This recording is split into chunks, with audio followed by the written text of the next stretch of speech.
Welcome to Drive the Daf. Clear, structured explanation of the daily Daf in 20 minutes. You can even follow in the car. Shabbos Daf Tadi Hey can be divided into two parts by a Mishnah, which is about halfway through. From the beginning of the Daf until the Mishnah discusses various different malachos and which category of Av Malacha or Tola Malacha they fall under. So we'll have a list of about 6 or 7 main malachos, and the Gemara will discuss whether it's an Issur D'Oraisa or it's an Issur D'Rabbanan, and if it's an Issur D'Oraisa, which malacha is it? And the Gemara will have a few details in those malachos. So we get to the Mishnah, which talks about a different subject, related, but a different subject, which involves a flower pot with a hole in it. And the rest of the daf will be discussing the halachas of flower pots with holes, and what size holes, when they are considered to be connected to the ground and when they are not considered to be connected to the ground, and clay pots in general, what their halachas are when they have holes and the various different levels of sizes of holes that they may have. So let's begin the daf. We're starting a few lines in. The Gemara had been discussing the malachas that a woman might do for herself, of braiding her hair, putting makeup on her eyes, or combing her hair. And the Gemara now says that is only an Issur D'Oraisa if she does it for somebody else.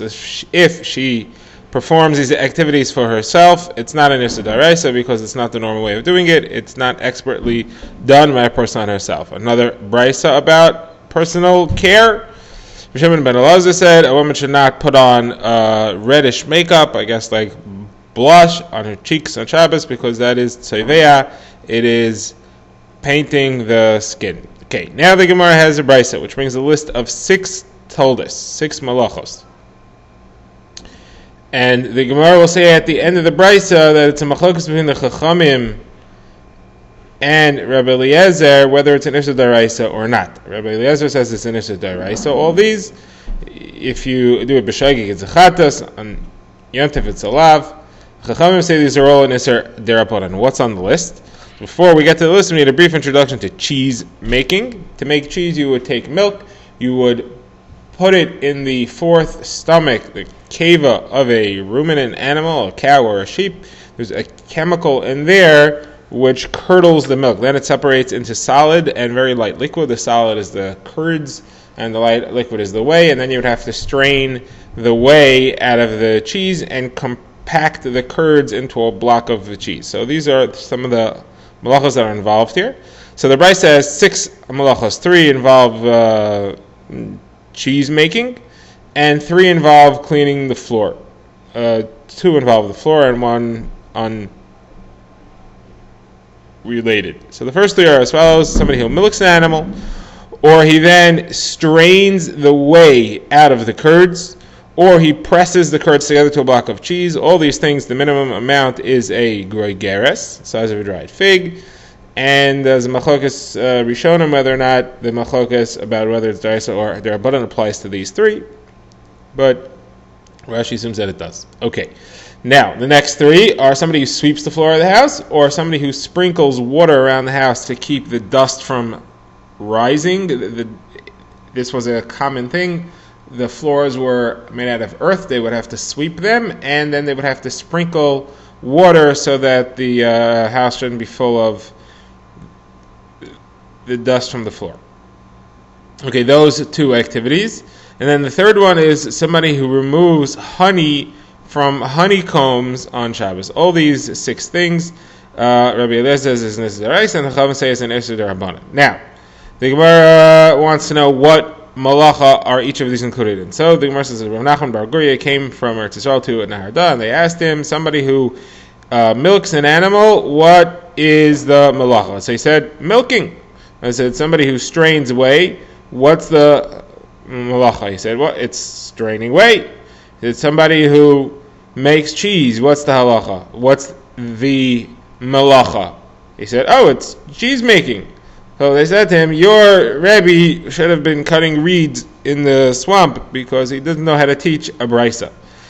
So obviously he didn't know the explanations for each of these, and he went and he asked in the Beis Medrash, what are each of these things for? And they told him as follows: milking is a type of mefarek. Mefarek is a tolda of dash, that is extracting something from its natural place.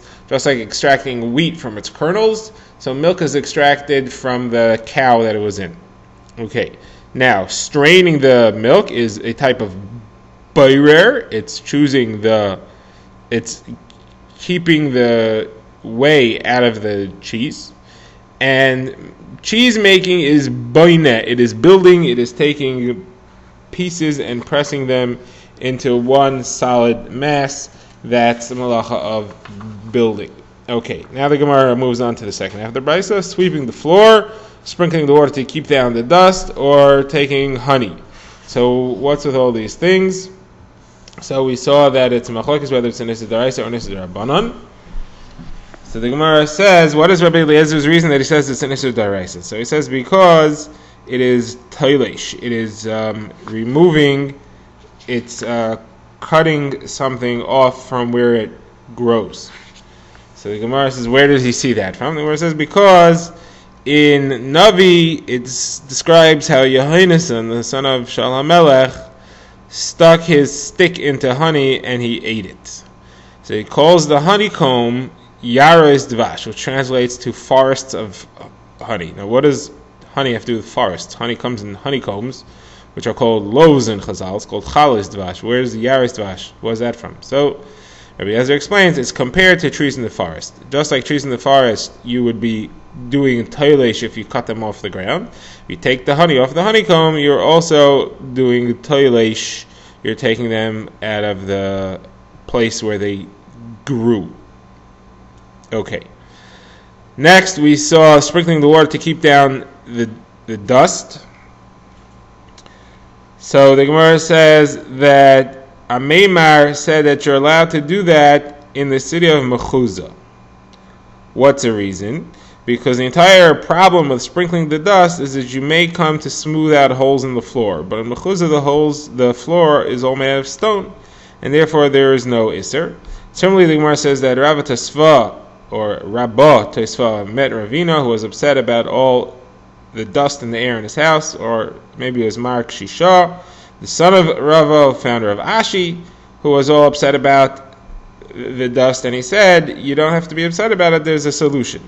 You wash your hands in this corner, wash your face in this corner, wash your feet in that corner, and that way you spread water around the house, and that keeps down the dust. Because he was holding that the only problem with sprinkling the water to lay down the dust is that it's an issur d'rabbanan, you might smooth holes.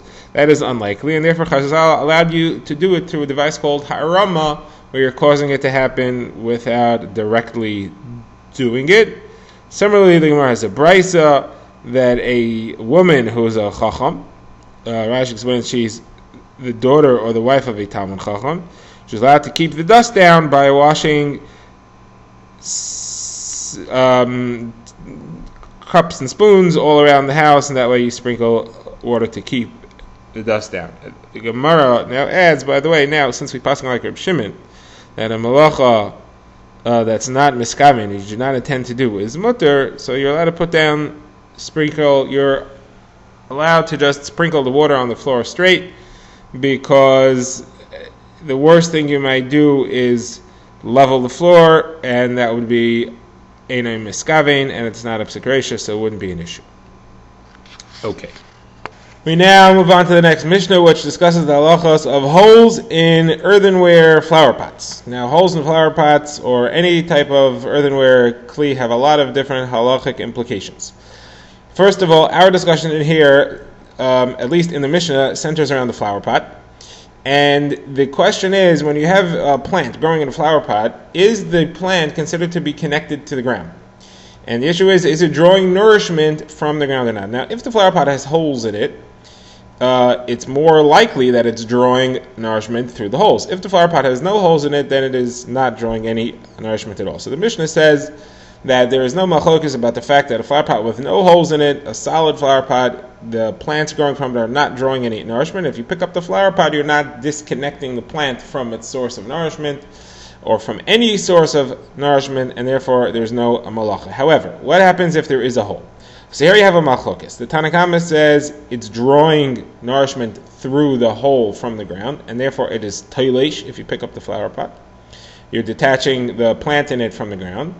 And Rabbi Shimon says no, Rabbi Shimon says it's not drawing any nourishment through the hole. The Gemara introduces another halacha which is relevant to flower pots with holes in it, and that is the halacha of a plant becoming tummy. The halacha is as long as the plant is growing from the ground, it's attached to the ground, it cannot become tummy. Only once it's detached is it susceptible to tumah. Therefore, we would assume that Rabbi Shimon would hold that since every flower pot, even with a hole, is considered to be detached from the ground, he would say that any plant growing in a flower pot, even if it has a hole, should be susceptible to tumah. It should be considered detached from the ground. But we have a brisa where Rabbi Shimon says not that way. Rabbi Shimon says the plant that's growing in a flower pot with a hole is considered to be attached to the ground and it is not susceptible to tumah. So how do you resolve these two things? It's a contradiction. Why does Rabbi Shimon consider flower pots with holes to be attached to the ground and the plant in them is not susceptible to tumah? So Abai asks the question, Rava answers that there's a special pasuk about Hilchos Tumah that tells you that plants have less susceptibility. It says, Akol Zera Zerua Asher Yizareya. It discusses planting with three words to which are extra, which seems to indicate that the requirement for planting is extra strong when it comes to plants. And therefore, even if it's connected to the ground only through the tiny connection of a hole in a flower pot, that's still significant enough to make it called connected to the ground. That's why this is an exception to the rule. But generally, Rabbi Shimon would hold that holes in flower pots do not make things connected to the ground. Okay. Now the Gemara is going to try to ask what would Rabbi Shimon hold in a couple of special cases. So first of all, the question is, what happens if there is a root that's directly next to the hole? Meaning the earth in the flower pot has a root that is right at the hole. Is that root able to draw nourishment from the ground? What would Rabbi Shimon say there? So the Gemara says that an old man, which Tosfos elsewhere says is usually Eliyahu Hanavi, asked this question from Rabbi Zera, and Rabbi Zera didn't answer. He didn't have an answer. Later, though, that same old man noticed Rabbi Zera saying shir, and he was saying that if the hole, in a different case, if the hole is big enough to let a pomegranate escape through the hole, which is the size to make an earthenware kli considered broken, so that it's not tameh anymore. We'll get to that halacha soon. But if the hole is that big, then even Rabbi Shimon would agree that it's connected to the ground through that hole. So the old man accosted Rabbi Zera and he said, I understand. When I asked you about the root, you told me you don't know. Oh, you didn't say you don't know, but you didn't answer me. So how could you be sure about this case? Just because the hole is big, why does that make a difference? The most the big hole could do is mean that there are more roots that have access to the ground. But you weren't even sure about that, where there's a root that has access to the ground. Now, Abaye explains what Rabbi Zera meant. When he said a hole that makes the pot not tummy anymore, he wasn't referring to a big hole the size of a pomegranate. He was referring to a hole in the bottom of the pot, or near the bottom of the wall of the pot, such that the pot can't even hold a revius of water. Rabbi Zera holds that in that situation, the pot is considered non-existent. It's considered to be useless. Nobody would fix a pot like that, and therefore it's totally non-existent. The flower pot is halachically null and void, and therefore the plant inside is considered to be growing from the ground. This has nothing to do with roots opposite holes or anything like that.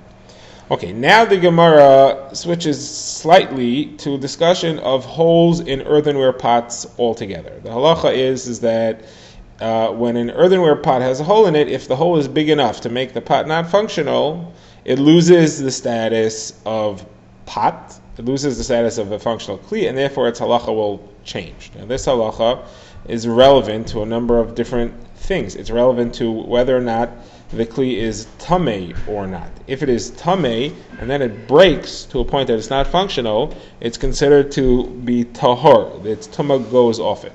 Another halacha that's relevant is that for use in a para aduma, in a chatas, what we call mei chatas, it's got to be a functional kli. If it's broken, you can't use it.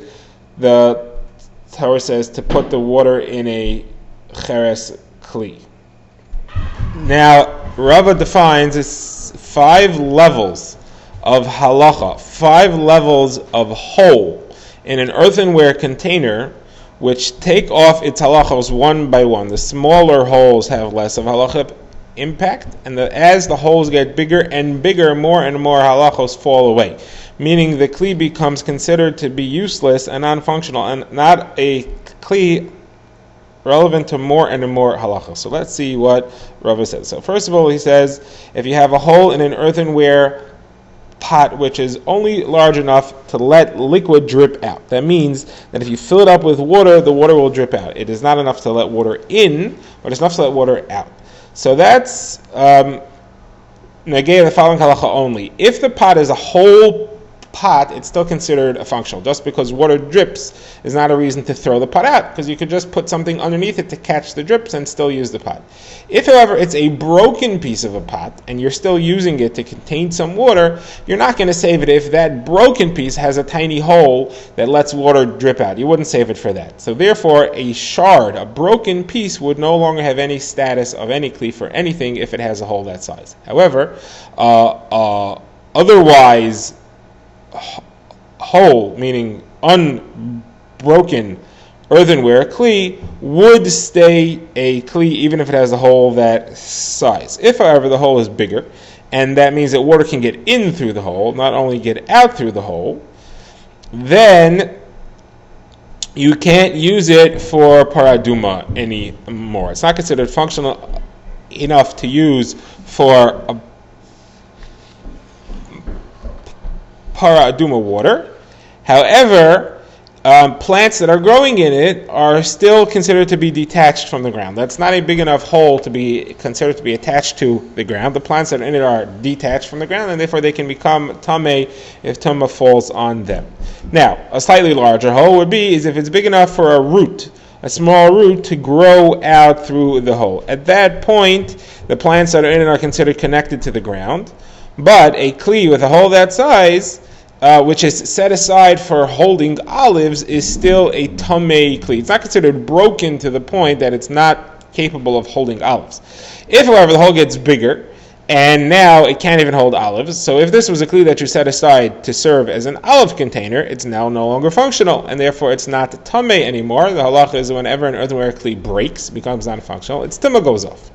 Now, what about if you had set aside this kli to hold pomegranates? Well, then if your hole is only big enough that olives fall out, so it's still tamei, it's still functional, because it can still do its function, it can still hold pomegranates. However, once it becomes big enough that pomegranates fall out, then it's not functional at all. There is no other function that it still has. Such a kli is garbage. You cannot use it for anything if pomegranates fall out through it. However, there is still one halacha that does apply, and that's as follows. The halacha is that a earthenware kli can only become tamei in the inside.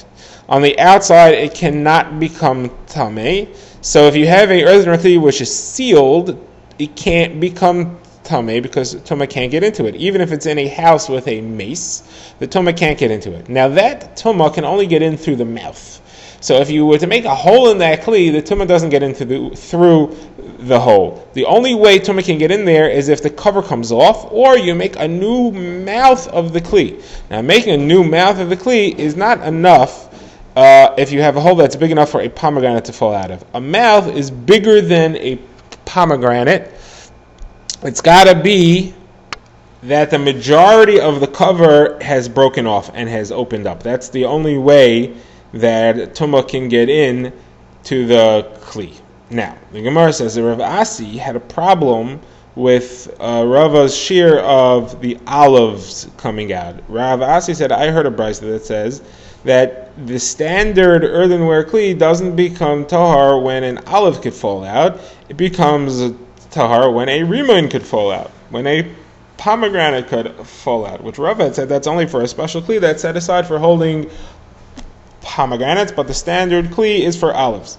So Rava said, no, that wasn't what you heard. Was not talking about the standard kli becoming tahar. What you heard was about tumah getting in through the air when the cover is broken off. That's the size of a rimon. So the Gemara says, what? How could Rava say that? Rava just said that the shear for that, the size for that, is when the majority of the cover is broken off, not when a rimon can get out.